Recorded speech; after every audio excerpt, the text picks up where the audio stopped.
Yep. Is there any excuse for this? The police say this guy was mortified and remorseful and despondent and distressed. Is that a mitigating factor?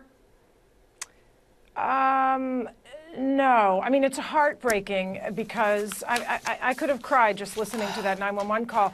I haven't ever done that, but I have accidentally locked a child in the car while I was standing there and had to get the police to come and Jimmy open the lock. And even that, I mean, I get re-traumatized and brought back to that memory every time I hear this story, and it's not even as fatal, potentially fatal.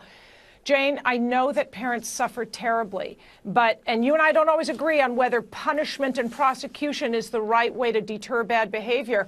But we're talking about forgetful parents who aren't intentional criminals.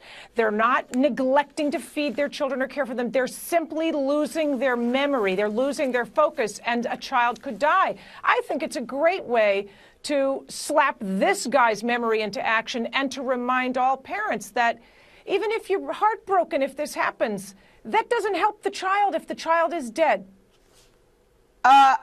So your answer is he should be prosecuted to the full extent of the law, yes or no? Absolutely. Absolutely. With this caveat, I'm not sure he needs to be punished with incarceration. I think he would probably like to slit his own wrists right now. I mean, prosecuting him is a really big step. And it's an important step because it's a public shaming. It's a public punishment. It's a message sender to all parents. And believe me, he doesn't need to be reminded again. This guy will never do this again because he is self-punishing. Yeah, he'll never do it again, but this happens all the time.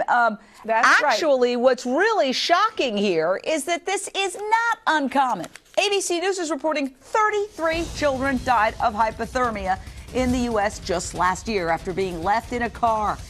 Okay, 6 have died this year. Half were forgotten by a caregiver.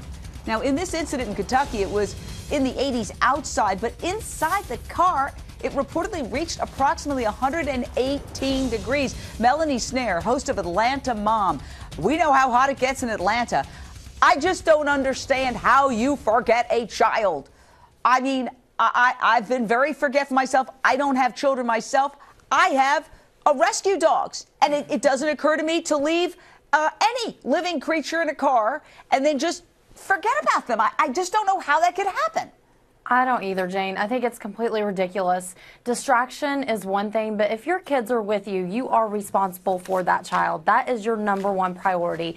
And to say that, oh, sorry, I got distracted. #1, I forgot to go to the daycare. And then #2, I totally forgot to get the kid out of the car. Like, hello, get off your cell phone, whatever it is that you're doing. And whenever I'm getting out of my car, whether my kids are with me or nobody's with me, I always look around the space that I'm leaving and I make sure I'm not leaving anything behind, whether that's my cell phone or my camera or my kid. This is insane. I mean, it blows my mind that you could forget your kid. I think that he totally needs to be punished.